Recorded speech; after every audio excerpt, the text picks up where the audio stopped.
ರೇವಣ್ಣ ಅವರ ಬಸವನಗುಡಿಯ ನಿವಾಸದಲ್ಲಿ ಎಸ್ಐಟಿ ಅಧಿಕಾರಿಗಳ ತಂಡ ಸ್ಥಳ ಮಹಜರನ್ನ ಮಾಡ್ತಾ ಇದೆ. ಸತತ 2 ಗಂಟೆಗಳಿಂದ ಎಸ್ಐಟಿ ಅಧಿಕಾರಿಗಳು ರೇವಣ್ಣ ಅವರ ಬಸವನಗುಡಿಯ ನಿವಾಸದಲ್ಲಿ ಮಹಜರು ಪ್ರಕ್ರಿಯೆಯನ್ನ ಮಾಡ್ತಾ ಇದ್ದಾರೆ, ಪಂಚನಾಮೆಯನ್ನು ನಡೆಸ್ತಾ ಇದ್ದಾರೆ. ರೇವಣ್ಣ ಮನೆಗೆ ಕಂಪ್ಯೂಟರ್ ತರಿಸಿದ್ದಾರೆ ಎಸ್ಐಟಿ ಅಧಿಕಾರಿಗಳು. ಸಂತ್ರಸ್ತೆಯಿಂದ ಹೇಳಿಕೆಯನ್ನ ದಾಖಲು ಮಾಡ್ಕೋತಾ ಇದ್ದಾರೆ ಅಧಿಕಾರಿಗಳು. ಬೆಡ್ರೂಮ್, ಅಡುಗೆ ಮನೆ, ಸ್ಟೋರ್ ರೂಮ್ನಲ್ಲೂ ಕೂಡ ಮಹಜರು ಪ್ರಕ್ರಿಯೆ ನಡೀತಾ ಇದೆ. ಸಂತ್ರಸ್ತೆ ಹೇಳಿಕೆಯನ್ನು ಆಧರಿಸಿ ಮನೆಯಲ್ಲಿ ಸಂಪೂರ್ಣ ಮಹಜರನ್ನು ಮಾಡ್ತಾ ಇದ್ದಾರೆ. 4 ಜನ ಮಹಿಳಾ ಅಧಿಕಾರಿಗಳು ಸೇರಿದಂತೆ 6 ಜನ ಎಸ್ಐಟಿ ಅಧಿಕಾರಿಗಳ ತಂಡ ಬಸವನಗುಡಿಯ ರೇವಣ್ಣ ಅವರ ನಿವಾಸದಲ್ಲಿ ಪರಿಶೀಲನೆಯನ್ನ ಮಾಡ್ತಾ ಇದೆ. ಸ್ಥಳ ಮಹಜರು ಮುಂದುವರೆದಿದೆ. ರೇವಣ್ಣ ಮನೆಗೆ ಕಂಪ್ಯೂಟರ್ನ ತರಿಸಿದ್ದಾರೆ. ಕಂಪ್ಯೂಟರ್ ತರಿಸಿ ಅಧಿಕಾರಿಗಳು ಶೋಧ ಮಾಡ್ತಾ ಇದ್ದಾರೆ. ಆ ಮೂಲಕ ರೇವಣ್ಣ ಅವರ ಬಸವನಗುಡಿಯ ನಿವಾಸದಲ್ಲೂ ಕೂಡ ಈ ಮಹಿಳೆಯರಿಗೆ, ಸಂತ್ರಸ್ತೆ ಮಹಿಳೆಯರಿಗೆ ಲೈಂಗಿಕ ದೌರ್ಜನ್ಯ ಆಗಿದೆ ಅನ್ನುವ ಆರೋಪ ಮಾಡಿರುವ ಹಿನ್ನೆಲೆಯಲ್ಲಿ ಸಂತ್ರಸ್ತೆ ಮಹಿಳೆಯರನ್ನ ರೇವಣ್ಣ ಅವರ ಬಸವನಗುಡಿಯ ನಿವಾಸಕ್ಕೆ ಕರೆದುಕೊಂಡು ಬಂದು ಸ್ಥಳ ಮಹಜರನ್ನ ಮಾಡ್ತಾ ಇದ್ದಾರೆ. 6 ಜನ ಅಧಿಕಾರಿಗಳಿದ್ದಾರೆ, ಅದರಲ್ಲಿ 4 ಜನ ಮಹಿಳಾ ಅಧಿಕಾರಿಗಳಿದ್ದಾರೆ ಅನ್ನೋದ್ರ ಬಗ್ಗೆಯೂ ಕೂಡ ಮಾಹಿತಿ ಸಿಕ್ಕಿದೆ.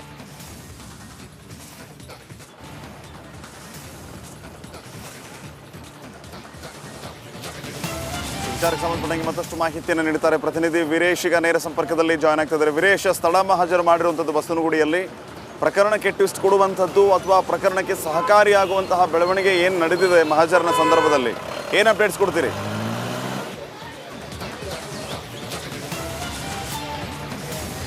ಶ್ರೀಪಾದ್, ಕಳೆದ 2.5 ಗಂಟೆಯಿಂದ ಈ ರೇವಣ್ಣ ಮನೆ, ಏನು ಬಸವನಗುಡಿಯ ರೇವಣ್ಣ ಮನೆಯ ಒಳಗಡೆ ಈಗ ಸ್ಥಳ ಮಹಜರು ಆಗ್ತಿದೆ. ಸಂತ್ರಸ್ತೆ ಈಗ ಬಂದೀಗ ಕರ್ಕೊಂಡು ಬಂದೀಗ ಸ್ಥಳ ಮಹಜರು ಮಾಡ್ತಿದ್ದಾರೆ ಎಸ್ಐಟಿ ತಂಡ. ಒಟ್ಟು 7 ಜನ ಎಸ್ಐಟಿ ತಂಡದವರು.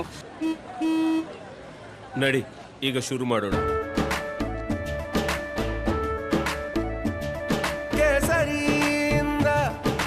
ಮನೋಲ್ಲಾಸ ಮನಸ್ಸು ಮತ್ತೇರಿ ಕುಣಿದಾಡಿದೆ ನೋಡು, ಮನಸ್ಸು ಮತ್ತೇರಿ ಕುಣಿದಾಡಿದೆ ನೋಡು.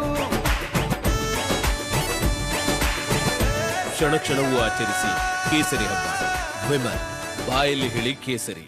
ಬಂದೀಗ ಪ್ರತಿಯೊಂದು ಮಾಹಿತಿಯನ್ನು ಪಡೆದುಕೊಡ್ತಿದ್ದಾರೆ ಮತ್ತು ಏನೆಲ್ಲ ಆರೋಪ ಮಾಡಿದ ಆ ಒಂದು ಸಂತ್ರಸ್ತೆ, ಆ ಒಂದು ವಿಚಾರ ಬಗ್ಗೆ ವಿಡಿಯೋ ಚಿತ್ರೀಕರಣ ಮತ್ತು ಲಿಖಿತ ರೂಪದಲ್ಲಿ ಈಗ ಬರೆದುಕೊಳ್ತಿದ್ದಾರೆ. ಅದಲ್ಲದೆ ಈಗ ಕಂಪ್ಯೂಟರ್ ಸಿಸ್ಟಮ್ ತಗೊಂಡು ಹೋಗಿದ್ದಾರೆ. ಮತ್ತು ಯಾಕಂದರೆ ಯಾವ್ದಾವುದು ಏನಾದರೂ ಪ್ರೂಫ್ ಸಿಕ್ಕಿದನಾ, ಏನಾದರೂ ಇಲ್ಲಿ ಅಂದರೆ ಏನಾದರೂ ವಸ್ತುಗಳನ್ನು ತೆಗೆದುಕೊಂಡು ಹೋಗ್ಬೇಕಾ, ಈಗ ಎಲ್ಲವನ್ನ ವಿಷಯಗಳನ್ನು ಈ ಒಂದು ಸ್ಥಳ ಮಹಜರಲ್ಲಿ ಗೊತ್ತಾಗಲಿದೆ. ಹೀಗಾಗಿ ಎಲ್ಲ ರೀತಿಯಾಗಿ ಒಂದೊಂದು ಇಂಚು ಮಾಹಿತಿಯನ್ನು ಈಗ ಎಸ್ಐಟಿ ಅಧಿಕಾರಿಗಳು ಪಡೆದುಕೊಳ್ತಿದ್ದಾರೆ. ಇನ್ನೂ ಕಳೆದ ಈಗ 3 ಗಂಟೆ, ನಿಯರ್ ಬೈ 3 ಗಂಟೆ ಆಗಿ ಬಂತು, ಇನ್ನೂ ಸ್ಥಳ ಮಹಜರು ನಡೀತಾ ಇದೆ. ಯಾಕಂದರೆ ಯಾವುದೇ ದಾಖಲೆ ಅಂದರೆ ದೂರಿನಲ್ಲಿ, FIR ದೂರಿನಲ್ಲಿ ಸಂತ್ರಸ್ತೆ ನೀಡಿರುವ ಮಾಹಿತಿಯನ್ನು ಪ್ರತಿಯೊಂದು ಸ್ಥಳ ಮಹಜರು ಮಾಡ್ತಿದ್ದಾರೆ. ಹೀಗಾಗಿ ಪೊಲೀಸ್ ಇಲಾಖೆ ಸಹ ಇನ್ನೂ ಭದ್ರತೆ ನಿಯೋಜನೆಗೊಂಡಿದ್ದಾರೆ.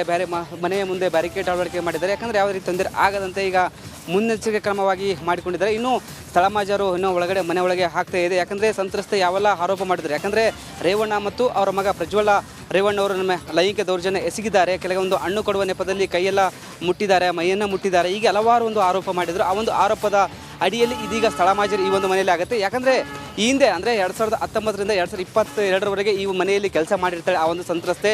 ಆ ವೇಳೆ ಈ ಒಂದು ಘಟನೆ ಆಗಿದೆ. ಆ ವೇಳೆ ಲೈಂಗಿಕ ದೌರ್ಜನ್ಯವನ್ನು ತಂದೆ ಮಗ ಇಬ್ಬರೂ ಸಹ ಏನು ಎಸಗಿದ್ದಾರೆ ಎಂಬುದು ಮಹಿಳೆ ಆರೋಪ ಮಾಡಿರ್ತಾಳೆ. ಆ ಒಂದು ದೃಷ್ಟಿಯಿಂದ ಈ ಒಂದು ಮನೆಯಲ್ಲಿ ಈಗ ಆ ಸ್ಥಳ ಮಹಜರಾಗುತ್ತೆ. ಅದಲ್ಲದೆ ಈಗ ವಕೀಲರು, ರೇವಣ್ಣ ಪರ ವಕೀಲರು ಬಂದು ಈಗ ಪೊಲೀಸರ ಜೊತೆ ಮತ್ತು SIT ಜೊತೆ ವಾಗ್ವಾದ ನಡೆದರೆ. ಯಾಕಂದರೆ ಆ SIT ಸಹ ಏನು ವಕೀಲರಿಗೆ ಒಂದು ನೋಟಿಸ್ ನೀಡುತ್ತೆ, ಸ್ಥಳ ಮಹಜರಲ್ಲಿ ನೀವು ಸಹ ಹಾಜರಿರಬೇಕಂತ ಒಂದು ನೋಟಿಸ್ ನೀಡುತ್ತೆ. ಬಟ್ ಅವರು ಒಳಗಡೆ ಬಿಟ್ಟಿಲ್ಲ. ಹೀಗಾಗಿ ಇಲ್ಲೇ ಒಂದು ಕಡೆ ಇದು ಏಕಪಕ್ಷವಾಗಿ ಇವರು ಸ್ಥಳ ಮಹಜರು ಮಾಡ್ತಿದ್ದಾರೆ. ಇದರಿಂದ ಷಡ್ಯಂತ್ರ ಇದ್ದಂತೇನೋ ಒಂದು ಕಡೆ ವಕೀಲರು ಸಹ ಆಕ್ರೋಶ ಹೊರಹಾಕ್ತಿದ್ದಾರೆ. ಹೀಗಾಗಿ ಮುಂದಿನ ದಿನಗಳಲ್ಲಿ ನಾವು ಕೋರ್ಟಲ್ಲಿ ಹೋರಾಟ ಮಾಡ್ತಿದ್ವಿ.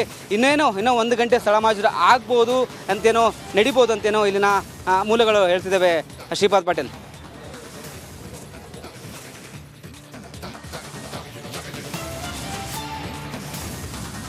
ಓಕೆ, ಥ್ಯಾಂಕ್ ಯು ವೀರೇಶ್ ಮಾಹಿತಿಗಾಗಿ.